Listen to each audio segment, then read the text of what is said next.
let me introduce, yes, let me introduce the speaker of the workshop.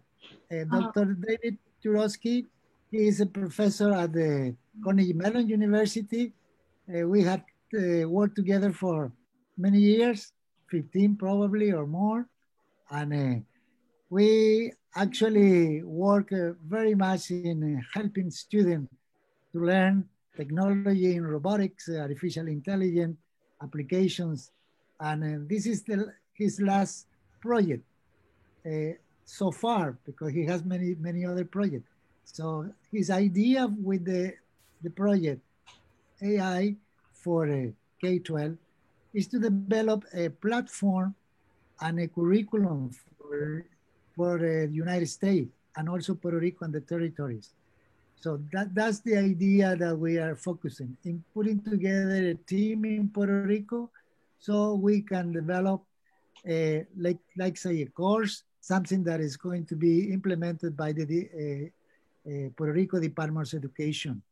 So we would like to integrate students, integrate teachers, faculty, and also undergraduate students, because we need to put together a team. So we are going to learn and teach and train people, and that's the idea.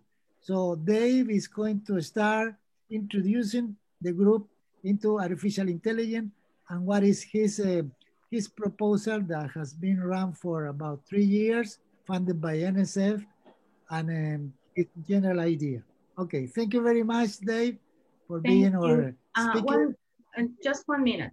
We are looking right now for professionals interested in bringing computer science and artificial intelligence to K-12 education to all subjects in Puerto Rico and Virgin Islands.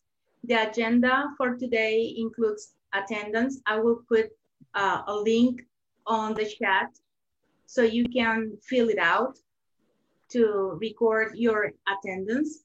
Also, we have the welcome to all participants that was made by Dr. Juan Arratia. Thank you so much.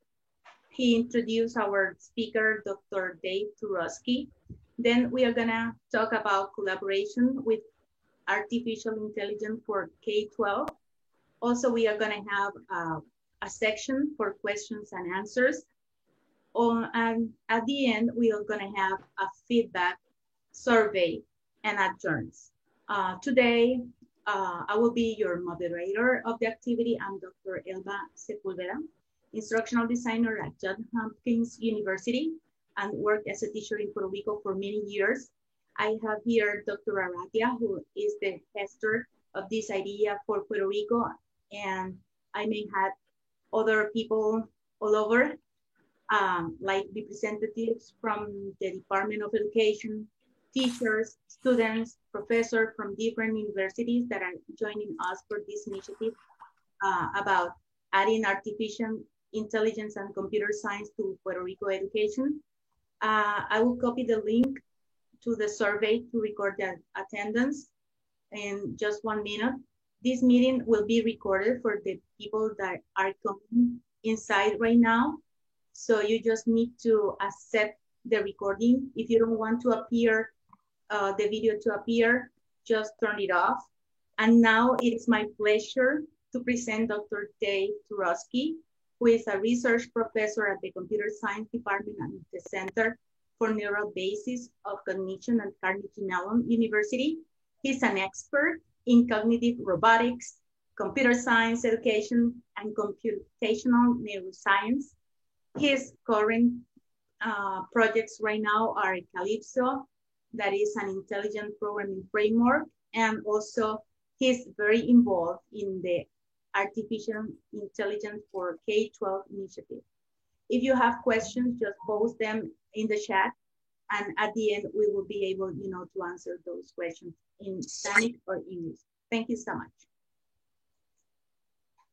Thank you very much for inviting me to speak with you today. It's a pleasure to be with you. I just want to check, are you looking for about a 40-minute presentation? Is that the correct length? Yes, it's about that length. Okay, very good. So I'm going to share my screen here.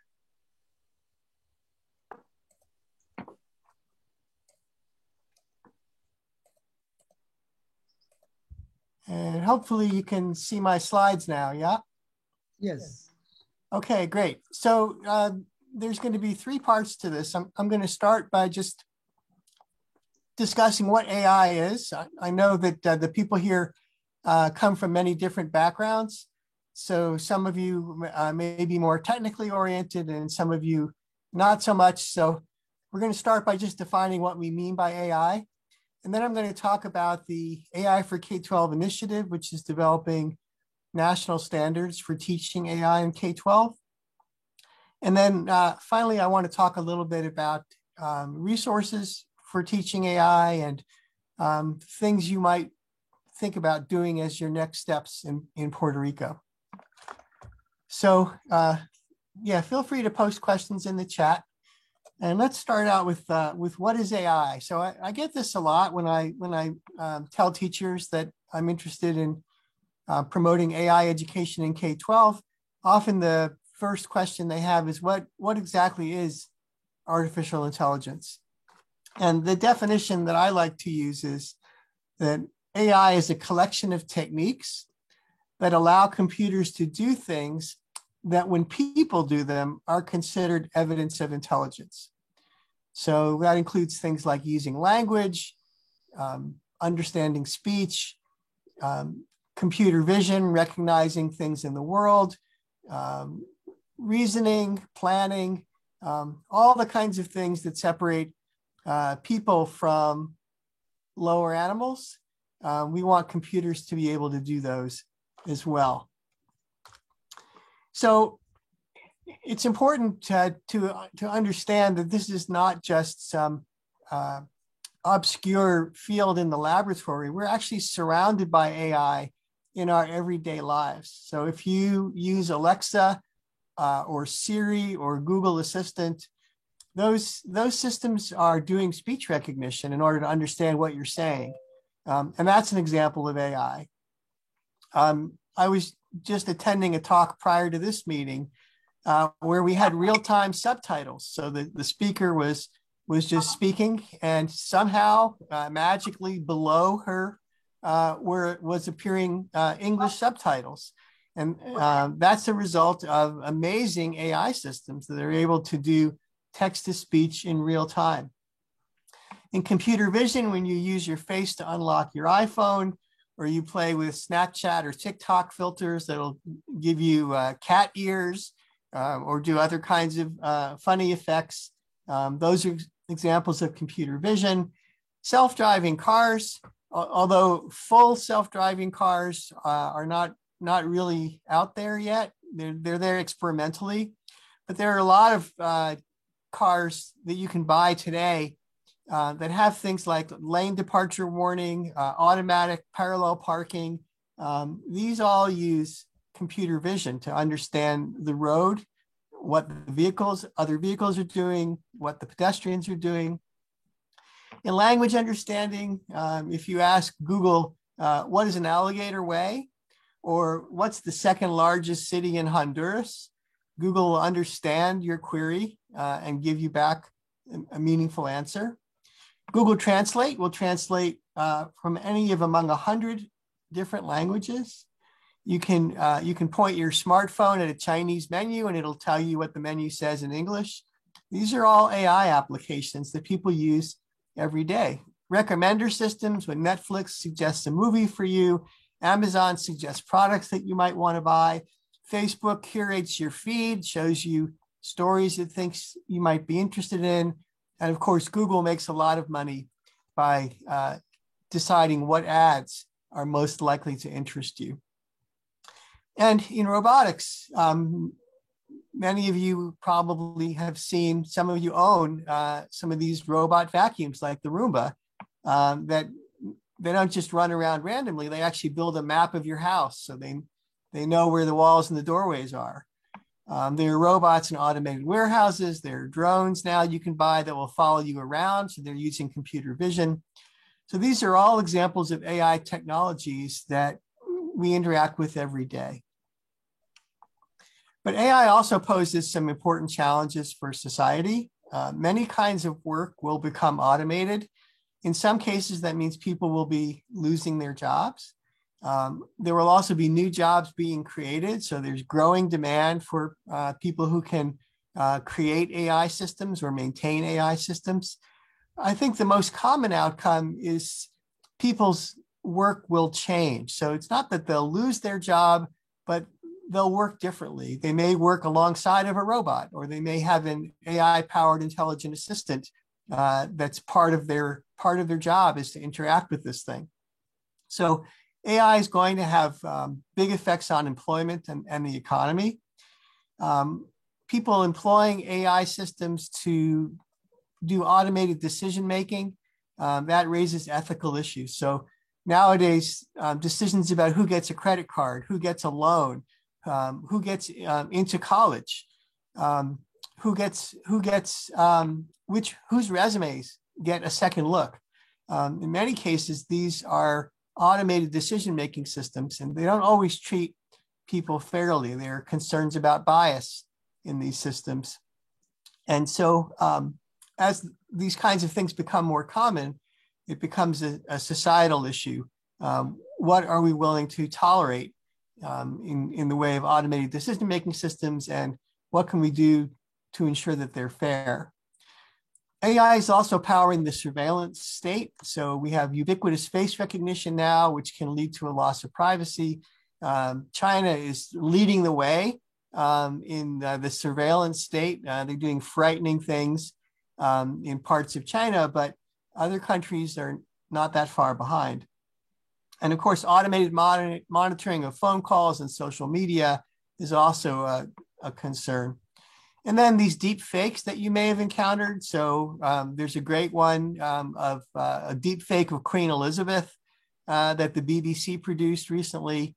And so it's no longer the case that seeing is necessarily believing. Our notions of what constitutes evidence may have to change because AI has enabled us to produce audio and video that's, you can't discriminate the real from the fake.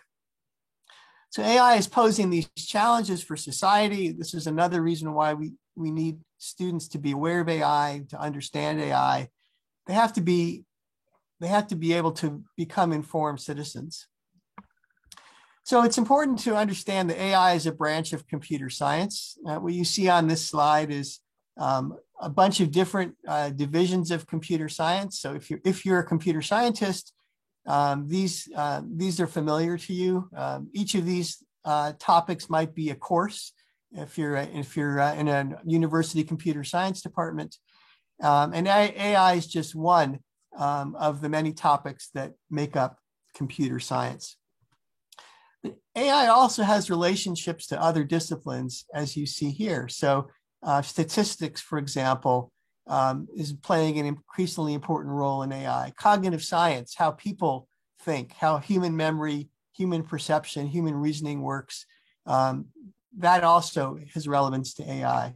Robotics, so robotics and AI are not the same thing. Robotics is a mixture of mechanical and electrical engineering plus artificial intelligence.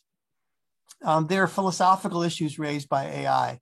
And so it's a multidisciplinary field. It brings in concepts from numerous other disciplines.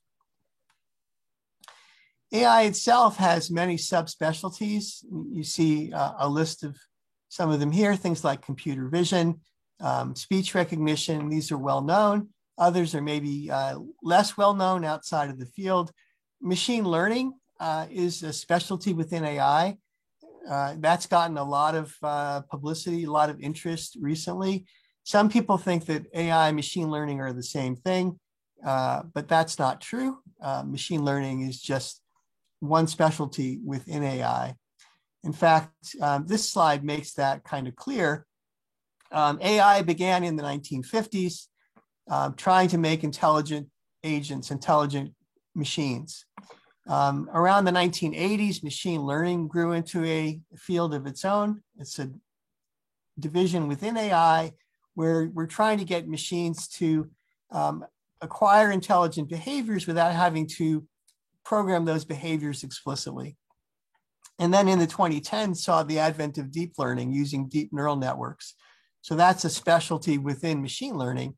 And these deep neural networks, they're what have enabled a lot of the recent advances in AI. So they're the reason that speech recognition finally works. People were working on speech recognition for 50 years, but it's only in the last 10 years that speech recognition became reliable and useful, commercially useful. And that's because, in part because of more computer power becoming available over time. And in part, it's because of these deep neural networks that have proven to be a very powerful technology. And the same is true for computer vision. So we've organized a set of 5 big ideas in AI that we think are a good way of explaining AI to the general public and to K-12 students. So I'll talk more about that in a minute.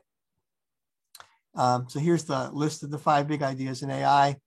I want to make a distinction between weak versus strong AI, or what's called narrow versus broad AI. So weak AI is what we have now. It's these very specialized algorithms for solving hard but narrowly defined problems. So for example, IBM had a system called Deep Blue that made history by beating the chess grandmaster Garry Kasparov back in the late 1990s. But Deep Blue, although it played grandmaster level chess, it had no idea who Kasparov was. It didn't know what a grandmaster was. It didn't even know what a physical chessboard looked like. All it knew was how to reason about chess. And so all the AI systems we have today are narrow in this way. They're all competent in a very narrow area, and they're not capable of general reasoning. An example that I like to show is if you ask Google what an alligator weighs, it will tell you. And if you ask Google what an ostrich weighs, it will tell you what an ostrich weighs. But if you ask Google if an alligator means more than an ostrich, if you ask Google if an alligator weighs more than an ostrich, it doesn't even understand the question. Right. So this is an example of how narrow these systems are.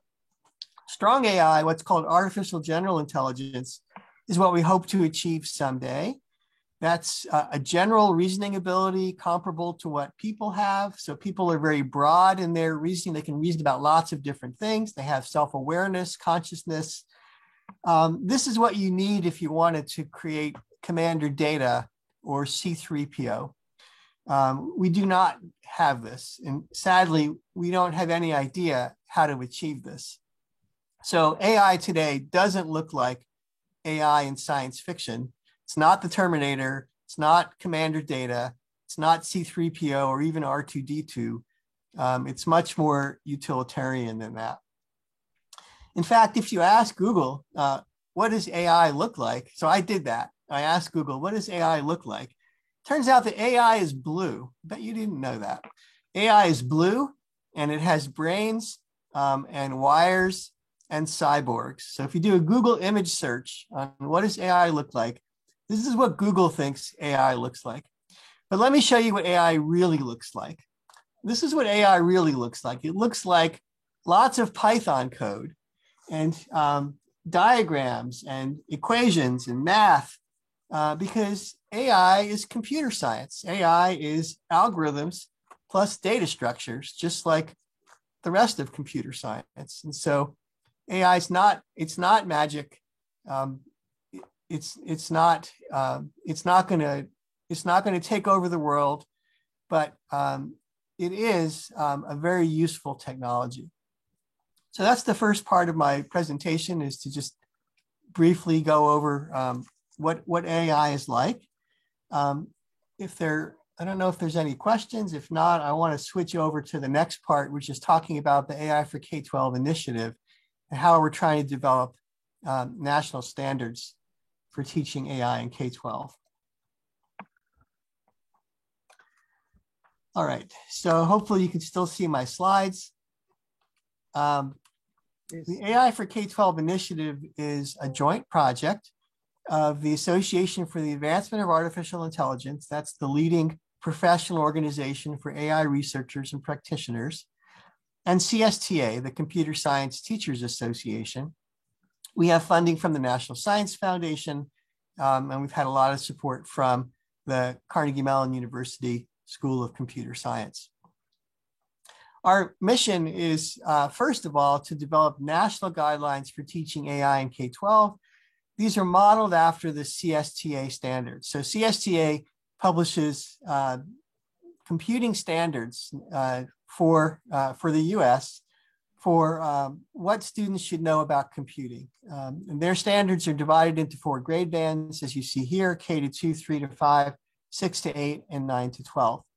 So we want to do the same thing. We use the term guidelines instead of standards, just because we're not quite arrogant enough to call these things standards yet. But we're trying to define what students should know about AI and what they should be able to do. In addition to writing these guidelines, we're developing a curated AI resource directory for teachers. There's a lot of material on AI on the web that's at the university level, but teachers need help finding things that are appropriate for their grade bands, things that are appropriate in high school or middle school or elementary school. So we have this curated resource directory where we try and find the best stuff and put it someplace where it's easier for teachers to find. And then the third thing we're doing is we're fostering a community of researchers, educators, and resource developers who are interested specifically in building resources for teaching AI in K-12. We have a steering committee. So I'm the founder and chair of AI for K-12. Christina Gardner-McCune at the University of Florida is the co-chair. Fred Martin is now an emeritus member. He's a dean at the University of Massachusetts Lowell, and he was a former chair of the CSTA Board of Directors. And Deborah Seahorn led the CSTA computing standards effort. And so she's a founding member of AI for K-12 and has helped us understand what we need to do to develop guidelines that are useful for K-12 teachers. So one of the things that Fred and Deborah told us from the beginning was that you have to involve teachers in the development of these guidelines from the outset, that it's not sufficient to write these guidelines in the ivory tower and then hand them down to the teachers. If we do it that way, we will not be successful. So we formed a working group with 4 grade bands, and we have teachers with expertise in each of these grade bands. So these are teachers who they've been teaching in these grades for many years. In some cases, they've moved on and now they actually train other teachers. So you see here, this is a meeting we had at Carnegie Mellon back in 2019. Many of these people are teachers that you see listed here. A few of them are members of our advisory board. Here's Hal Abelson from MIT, Amy Iguchi, who's now at UCSD. This is Christina. Here's Fred. Deborah is someplace around here. There's Deborah right there. But most of these people are actually teachers. So we work with these teachers, and one of the first things we did was come up with this list of 5 big ideas in AI that are the organizing framework for the guidelines, just like the CSTA computing standards had 5 big ideas in computing. So I'm going to briefly go through these 5 big ideas to give you a feel for them. The first big idea is perception, that computers perceive the world using sensors. And we draw this important distinction between sensing and perception. So perception is the extraction of meaning from sensory signals using knowledge. So a camera is a sensor. It'll record an image. But to understand what's in the camera image, that requires AI. That's the perception part. And here you see an example of how a self-driving car might analyze a scene and detect pedestrians. It can detect vehicles in the road, as you see here. It can detect traffic lights. And so obviously this kind of perception is necessary for a self-driving car to operate safely. Similarly, speech recognition, it's one thing to have a microphone. It's another thing to be able to talk to the computer and have it understand what you said. So systems like Alexa and Siri that you can speak to and they can respond to your speech, That's speech perception. So that's the first big idea, is how perception works. Big idea two, representation and reasoning. The idea here is that agents maintain representations of the world and they use them for reasoning. So in the case of a self-driving car, that representation, there'd be a map, for example, that it would use for path planning. And then there'd be a representation of the current street environment that the car is driving on, right? So what are the other cars doing? Where are the pedestrians? Where are the intersections coming up and so on? That would be an example of a representation. And then there are reasoning algorithms that are doing things like deciding, do I need to change lanes? Do I need to slow down? What's the best route to take to get to the destination? In the illustration here, you see AlphaGo, which is a famous AI system for playing the game of Go, and was able to beat the Korean Go champion Lee Sedol in a series of games. So the board would be represented. That's an example of a representation, having a representation of the Go board, and the reasoning algorithm would be deciding what the best move was to make. Big idea three is learning, that computers can learn from data. So machine learning is getting a lot of attention these days because it's proved so useful and has led to many successes in AI. So we want students to understand how machine learning works. And that includes understanding something about neural networks and systems that are constructed by machine learning are sometimes biased. So if the training data is biased, then the system constructed by the machine learning algorithm will also be biased. So for example, early face recognition systems did not do well on people of color because the very earliest systems were trained mostly on white male faces. So if you ask these systems to recognize African-American women, it just didn't have very much experience with that. Now, people understand these days that it's important that your training set represent all of the society you're trying to serve. So they're not going to make that kind of mistake again. But there are other ways in which machine learning can result in treating different groups unequally, and sort of detecting those and correcting for those is an ongoing research problem in AI. Big idea four is natural interaction, the idea that intelligent agents require lots of different kinds of knowledge to interact naturally with people. So for example, they have to be able to understand natural language. So language is very complex, it's very rich, and modern AI systems, they can understand. They do a good job on commercial speech. So if you tell Google, I need to go buy a pair of shoes, it'll understand that just fine. But if you're trying to have a conversation and you're using humor or sarcasm or metaphor or imagery, most AI systems are totally lost. They don't understand those kinds of subtleties yet. Common sense reasoning is also important. So when we talk to each other, we make lots of inferences based on common sense that computers don't necessarily have that kind of common sense. So trying to instill that in the computer is also an ongoing research problem. Affective computing means recognizing human emotion. So being able to detect it, for example, in tone of voice or facial expression, and then understanding how to respond appropriately based on the emotions that the person is showing. So there's a lot of different ideas that come in under natural interaction.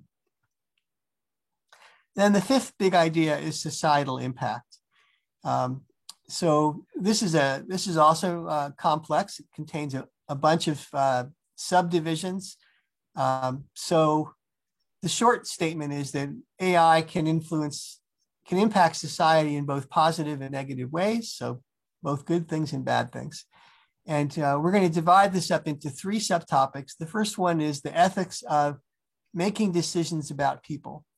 So when we go to AI systems that are deciding who gets a loan, who gets a mortgage, recommended sentences for offenders, or who gets parole and who has to stay in jail. There are automated systems for helping to make these kinds of decisions. And these systems, first of all, they may be biased. So depending on how they're trained, they may treat men differently than women. They may treat white people differently than Black people. And that's a problem, right? We don't want that kind of bias. We want these systems to be unbiased. And it's not necessarily such an easy thing to detect and correct that bias, but that's a goal that society has.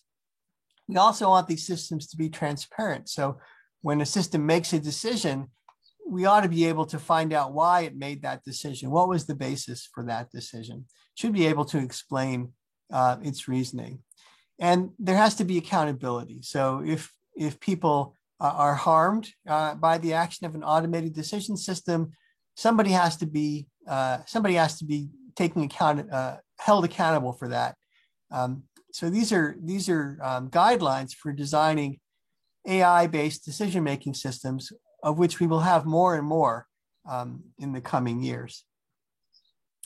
The second part of this societal impact is the economic impacts of AI. So AI can allow for increased productivity, have more efficiency. We can have new types of services that didn't exist before, but there'll also be some types of jobs that are reduced. So for example, self-driving cars are a wonderful thing if you can't drive, right? If you're blind or you're too old, your reflexes aren't good enough to be able to drive anymore, or a handicapped person who can't control a vehicle, a self-driving car is a lifesaver. But if you make your living as a taxi driver or a truck driver, then self-driving car technology is a threat to your livelihood. So we know there are going to be many economic impacts of AI, some good and some bad. There will be whole new careers.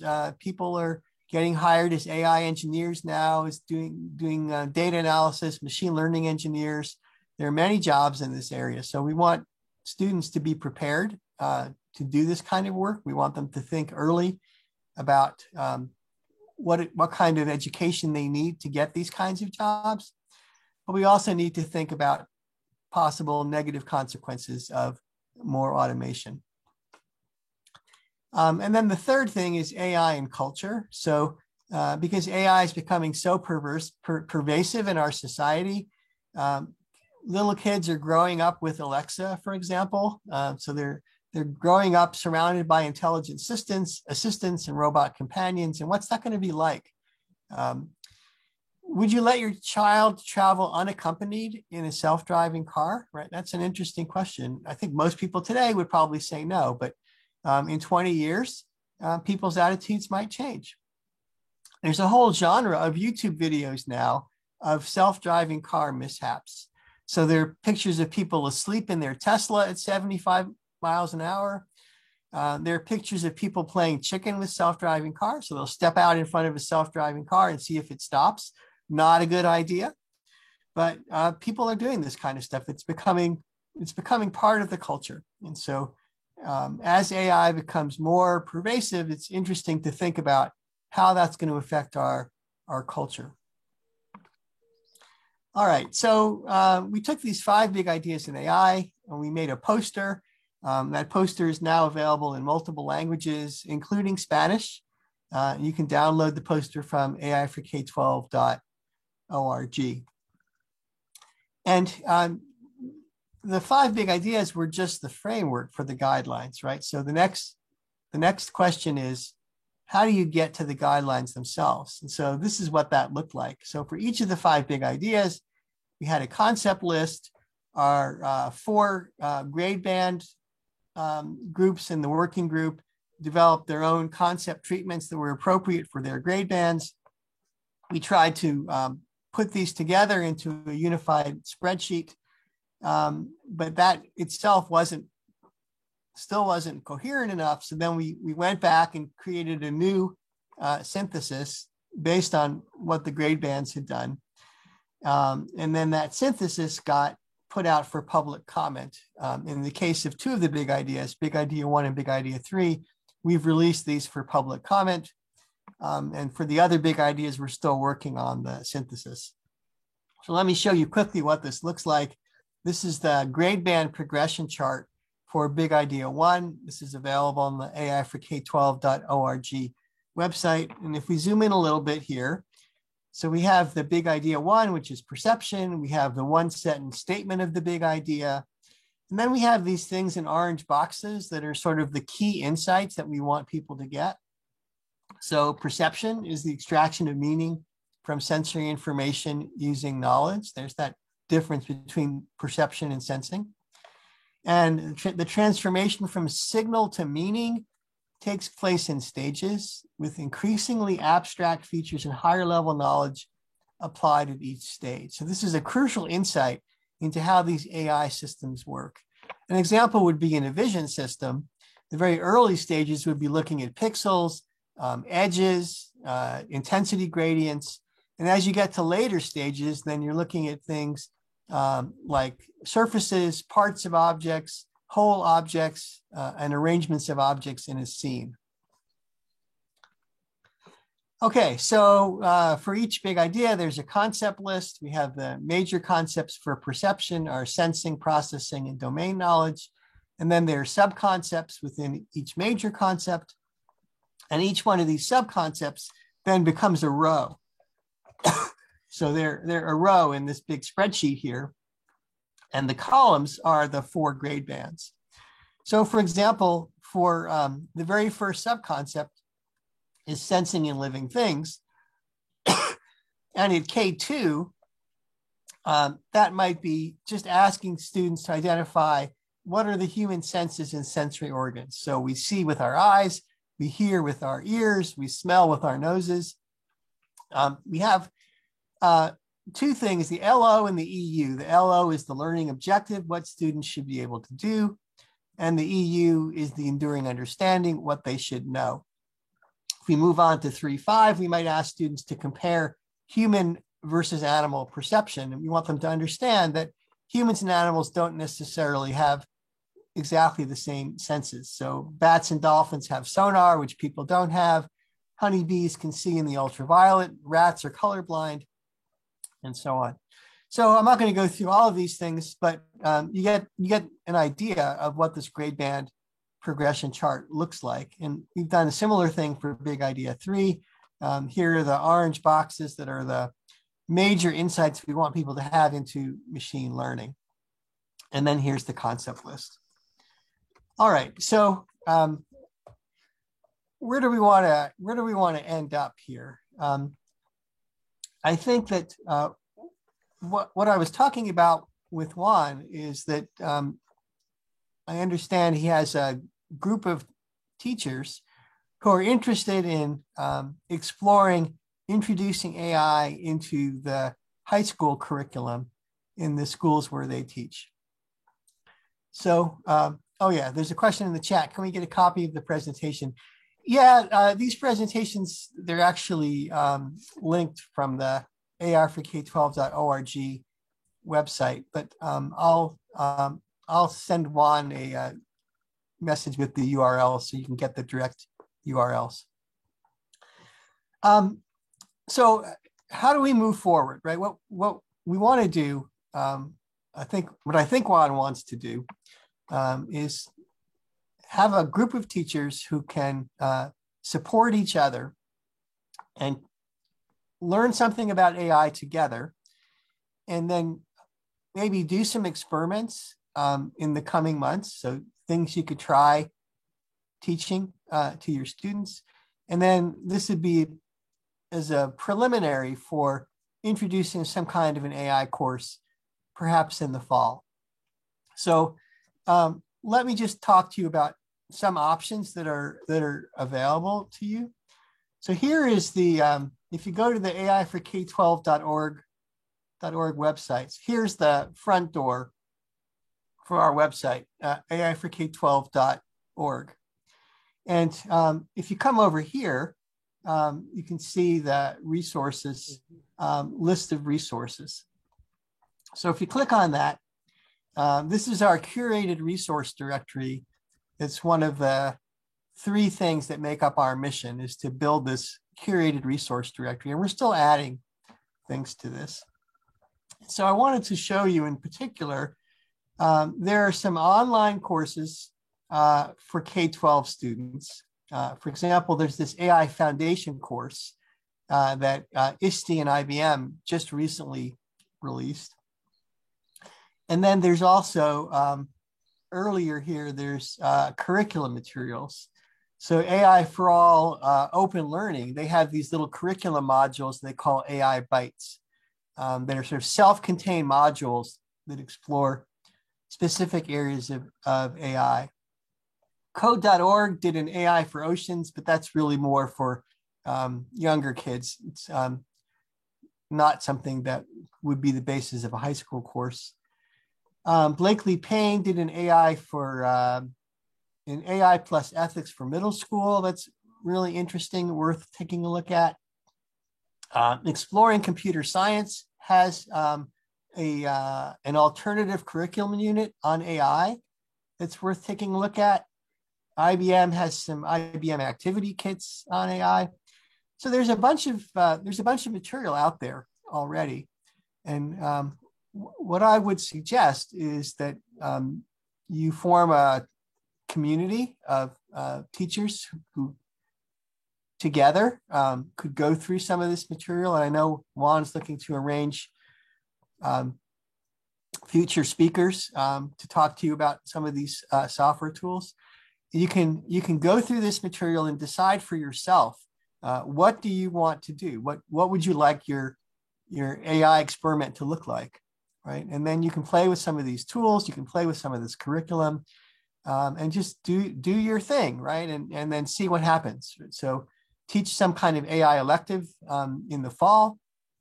And then that's the first step, I think, toward introducing AI into the Puerto Rico and Virgin Islands schools. Something that we've done recently in AI for K-12 is we had a state workshop. So it was a workshop for state level education officials about how to make plans for introducing AI into their state's K-12 curriculum standards. And we're working to follow up with these state committees. I think all the states realize now that it's vital that AI be part of the K-12 curriculum because of all these reasons I've talked about. I think, in the case of Puerto Rico, doing this preliminary step of having people educate themselves and do some teaching experiments, I think that's a great way to make progress toward eventual statewide AI education programs. So I'm going to just stop here for a minute. I could show you some AI tools that are available, some quick demos, but I want to check on how much time is available and see if people have questions or just want to go ahead to the discussion. Let me stop my screen share and see what people want to do. Yes, we still have about 15 minutes more. So if anybody has any question, you can jump in or you can write it down on the chat, either language, Spanish or English. We can help you out with that, okay? Thank you so much for being here.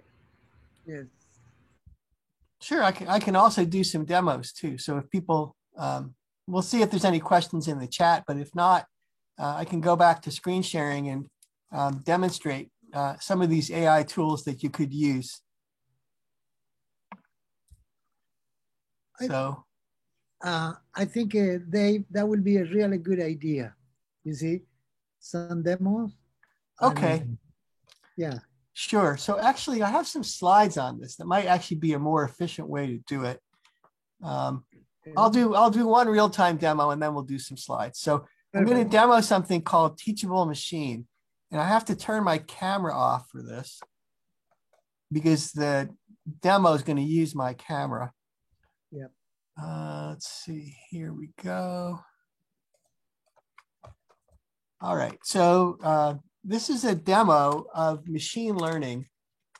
It's called Teachable Machine. You can just Google Teachable Machine. Yes. And it'll come up here. And I'm going to just click on the Get Started. And you can choose different kinds of projects. I'm going to choose an image project. So what this is doing is it's going to allow me to train a computer vision system to recognize different hand gestures.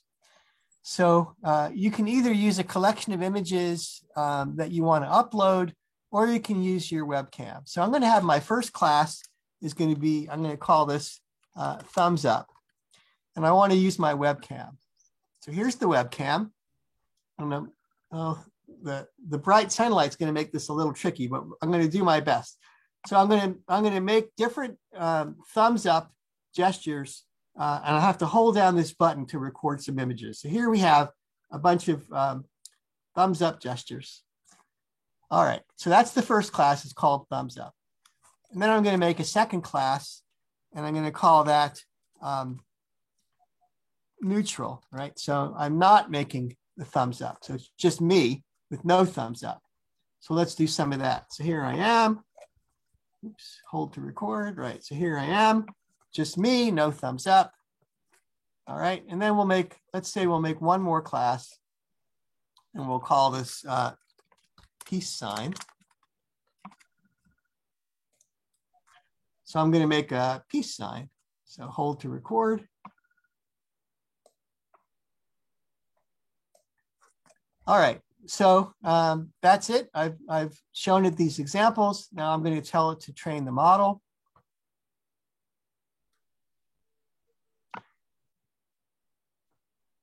And it's going to do 50 passes through the training set. So I have 90 thumbs up images, 83 neutral, and 111 peace signs. So I have about 280 total images. And it trained the model, and now it's trying to guess what I'm doing. So it's mostly guessing neutral, but if I do thumbs up, okay, yeah, so there's thumbs up. Now neutral. And if I do peace sign, got that as peace sign. Here's thumbs up. Here's neutral. All right, so you know, a few years ago, this would have been a PhD thesis, right? And you can do this with kindergartners. They can learn to train it just like you can. And then, you know, you can start to ask questions like, well, what happens if I use my other hand? So I did everything with the left hand. What if I use my right hand? Well, it doesn't do too bad. What if I do thumbs down? So now I didn't train it on thumbs down, right? So now it's really confused. It doesn't know what to think about thumbs down because it wasn't trained on that. And then what if another person sat down in front of the camera? So it's only seen me, right? So what if somebody else came and made the same hand gestures? How would it do then? What if I came by tomorrow and I wore my blue sweater instead of my brown sweater? Would that make a difference, right? So you can ask all these questions. You can do these experiments with the kids. And so you're doing what used to be PhD level machine learning computer vision in kindergarten, right? And these kids are actually learning something and demonstrating some important principles about generalization and classification. So there's a lot of tools like this. We link to a bunch of them from our resource directory, and there are more tools coming. And I just think this is a tremendously exciting time, right? Because you can take these exotic concepts and make them accessible even to little kids. So I'm gonna exit this site here and just show you a few other things. So there's something called App Inventor, which is a kids programming language that is kind of like Scratch. It's a block-based language, but you can use it to make apps that will run on your phone. And people use this to teach programming in middle school, in high school. But people have developed now AI extensions so that you can do things like what you just saw with the visual classifier. You can do that in App Inventor. So that's an interesting set of tools. eCraft to Learn, that's another set of AI extensions to a programming language called Snap. Snap is a variant of Scratch. So if you're familiar with Scratch programming, it's very easy to learn Snap. And then in Ken Kahn's work, he's added things like word sense understanding, a whole bunch of AI modules that are available to draw on in your SNAP program. I have a system called Calypso that allows people to program this Cosmo robot here. So Cosmo is one of the few robots you can buy that has real computer vision built in. And so you can, using my Calypso software, you can program this robot. You give it speech recognition, computer vision, face recognition. It can actually, we make a little robot house here, and it can actually use computer vision to drive through these doorways, which are quite narrow.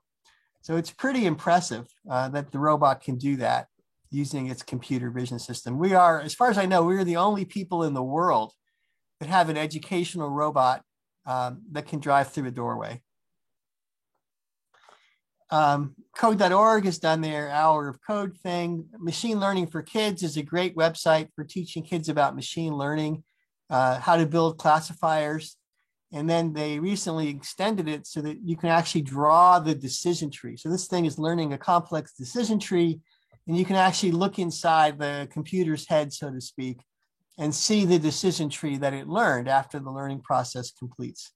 And so this was done by Dale Lane at IBM. He has an extensive collection of exercises and teacher materials, to lesson plans to teach various machine learning topics using this tool. So there's just a ton of stuff like this, and there's more coming out. I have new demos that I'm about to release. So there's a wealth of material here. It's really an exciting time for anyone who wants to create an AI course. There are many things that you could draw upon. So let me just stop here and again see if anybody has any questions. I hope I've inspired you to want to run off and go learn about this stuff and start teaching AI. Teach it to your parents, right? Teach it to your office mates, and then teach it to your students.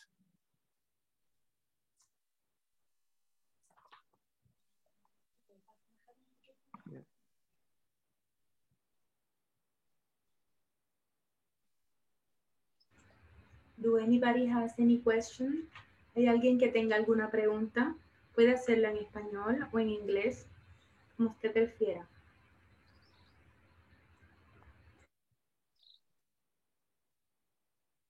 Wow. I have a question. Yes. What is the date when you plan to start to apply this curriculum to the K-12 schools in Puerto Rico? Well, that will be a question for me. Okay, we are trying to do, okay, in order to get some product. It can be a course, it can be an application, can be anything.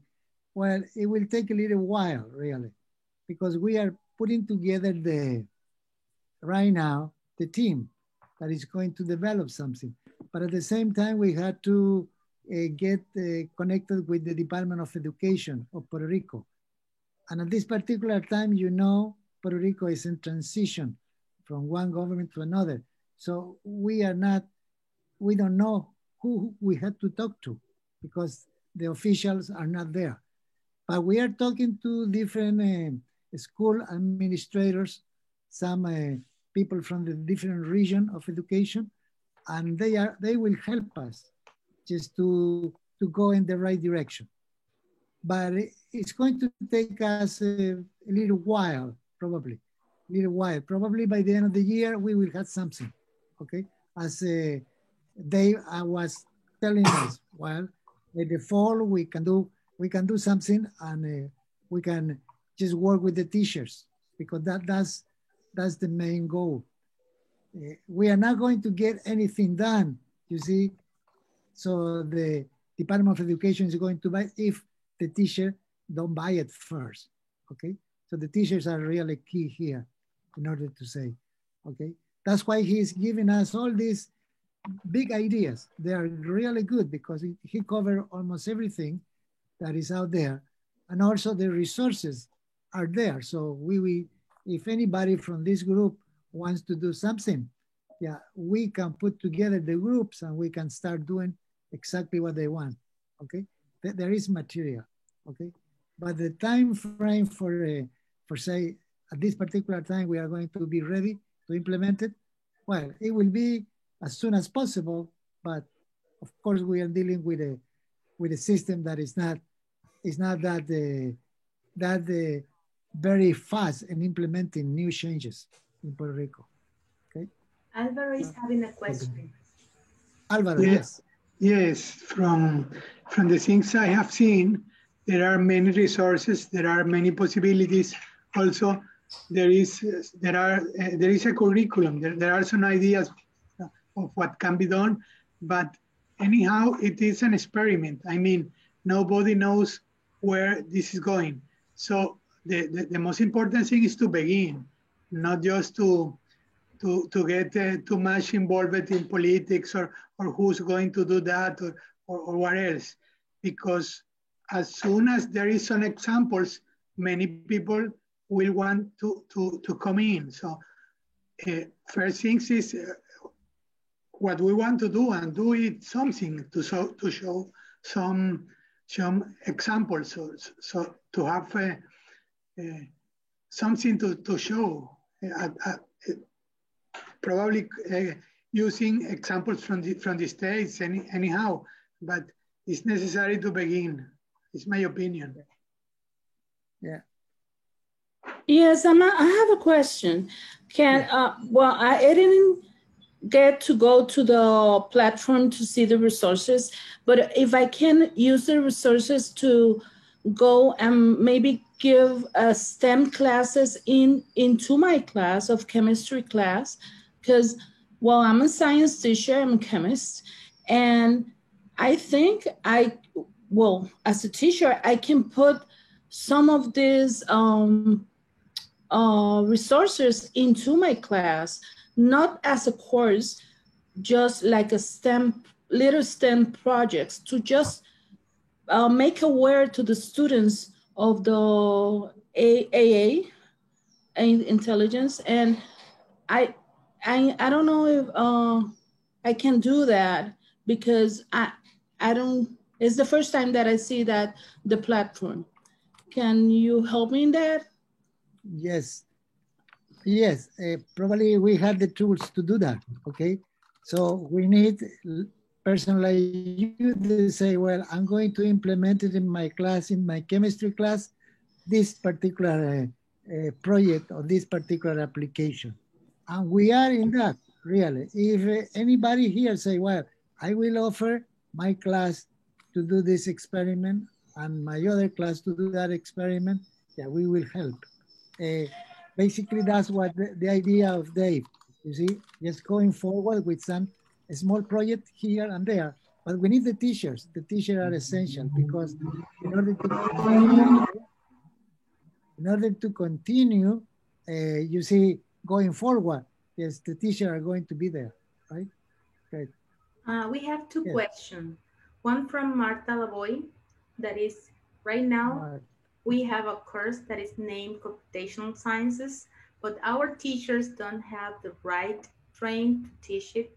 Can you help us to train them first? Oh, Dave. I'm sorry, I didn't understand to frame what? Elba? Right now, the Department of Education is having only computational sciences courses, right? Some of the teachers are teaching it right now. So she wants to know if you or us can help them to teach that course or to train the teachers to teach computational sciences in Puerto Rico. I'm not sure what computational sciences contains. What's in a computational sciences course? The question was made by Marta Lavoy. Marta. Can you explain, Marta? Yeah, hi, good afternoon. I'm right here. Yeah, I want to know because I have many teachers around of Puerto Rico that are teaching computational sciences, that they are teaching like programming, robotics, and something like that.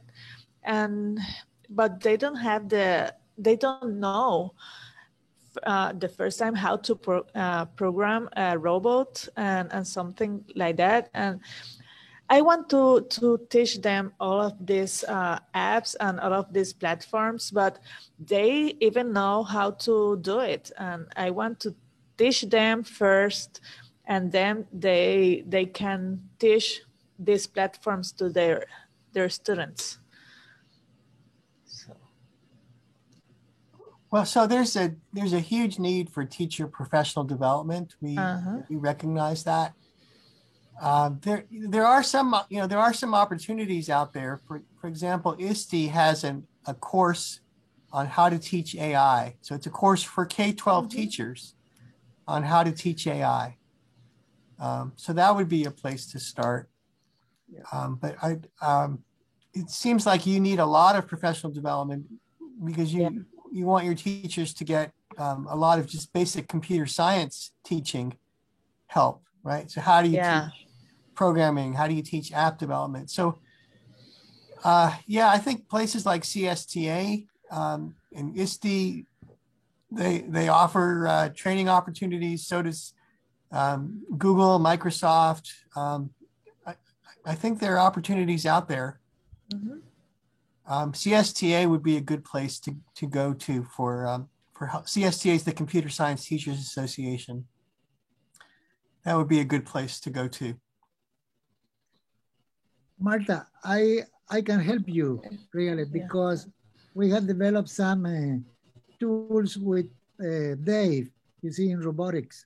Yeah, he has a not very expensive robot and it's easy to program. So I think we can cover that in terms of robotics. In artificial intelligence, there are other tools. So I think if we can put together, so let's talk and give me you all the different areas that you are interested in implementing, some material, some development of, let's say, programming, okay? Because we can go to different languages, even Scratch is one of them. Python can be another one, but with applications, not just teaching the language just for teaching the language, just with the application will be really productive. Okay. So Marta, let's get together by email or by phone. Okay. I don't know if we have time, but I've seen that Jose also was raising his hand for a question.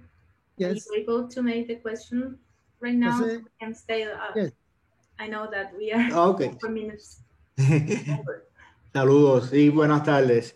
No, creo que uno de los compañeros, mi pregunta iba más o menos en la línea de que la compañera Sandra Crespo habló, que esos recursos están ahí, yo los puedo ir integrando ya a mis clases. Sí. Y si yo encontrara, ¿verdad?, algún proyecto que yo pudiera desarrollar ya con mis estudiantes dentro de los recursos que están ahí, pues, lo puedo trabajar, ¿verdad?, integrándolo a la clase y, y presentándoselos a ustedes para entonces... es correcto, tú puedes trabajar... Comenzar no sé, promocionar el programa dentro de Puerto Rico, sí. Yeah. Dave, he was asking about different projects that are out there in the literature and in the site, and they can use it if they can use it. Of course, they can use it. All right, they can use all the material. Everything that they present is to be shared by everybody. Okay, so you just ask the permission, and maybe you ask us, and we will find the way to get everything for that particular subject, okay, or for that particular application. All right. Yes. Okay. Just make a list make a list of everything you want to do, and we will, and that will be, for instance, if you put it into your evaluation. Yeah, put those stuff in your evaluation. Okay, everything. We are going to collect all the evaluation, and then we will have a feedback from everybody.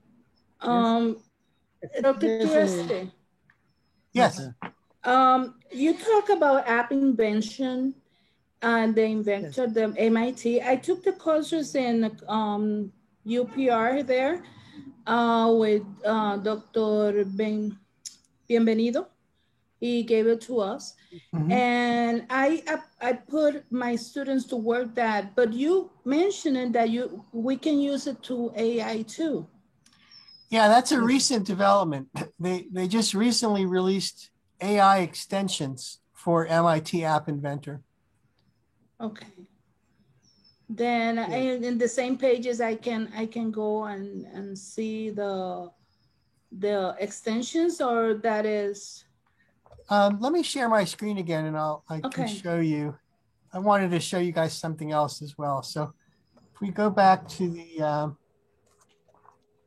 AI4K12.org and go to the resource list under, let's see, under software packages, there's this link here, AI and MIT App Inventor. And so this is a link to the specific page that talks about the AI extensions to App Inventor. Okay, thank you. So, and then the other thing I wanted to suggest is this is AI Foundations course that, let me just find it again. It's under here, under online courses. So this course here, it's called AI Foundations. It's by ISTE and IBM. This is a 15-hour course. You take it online.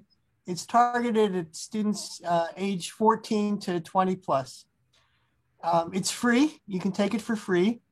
And I think if you're a teacher interested in teaching AI, this might be a good thing to start with. Maybe because it's, it doesn't cost anything. You don't have to wait for a PD session at a conference, right? You can just do this on your own time. But what I would suggest doing is forming a group of maybe 4 or 5 high school teachers, and then you can work through this thing. It's divided into chapters, right? So you could work through this and then maybe do a chapter a week and meet on Zoom and talk about, oh, this is what I liked about this. This is what I didn't understand. Here's some ideas I had, right? So if you do this with your colleagues, with fellow high school teachers, then you build up a kind of a community of expertise, right? And then you can move on to the next thing. So this would be a really good place to start. And then another thing that's really good is this machine learning for kids. This is the website done by Dale Lane, which has a ton of lesson plans. So if I go to the actual website there, what is this thing? He's got, so if you're first time, you can sign up. You can try it without registering. He's got,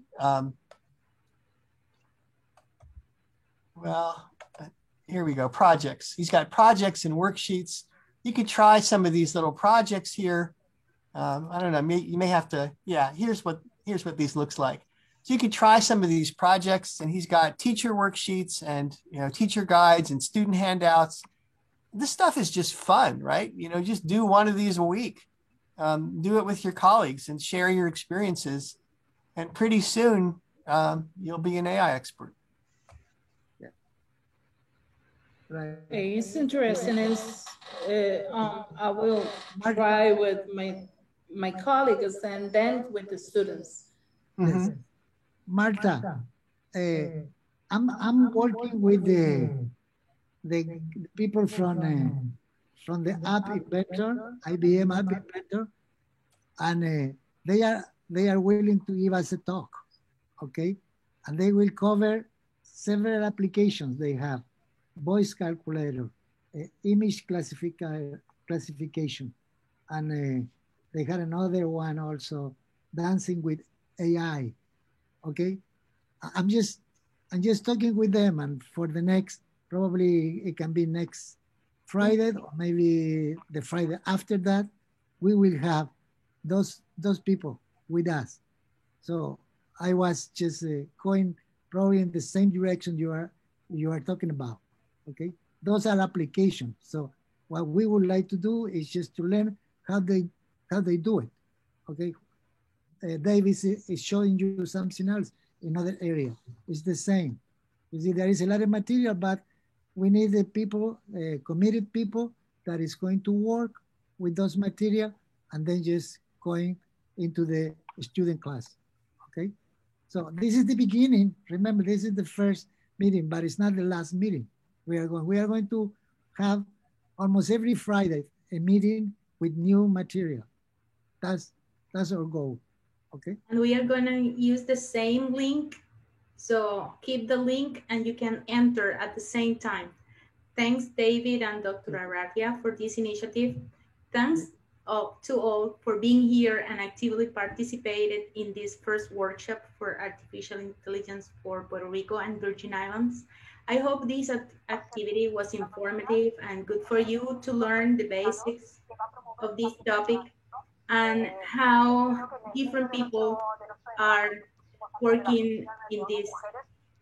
Yeah, please use the form that I put on the chat to give us feedback, because we want to continue giving this kind of workshops every week. And I'm going to turn off now the recording, stop the recording. So if you want to stay here or want to leave, it's okay. So thank you so much for being here, and please fill out the feedback survey. Thank you so much. Thanks. All right. Perfect. Dave, thank you very much, Dave, for it was a great introduction. I think this is what we need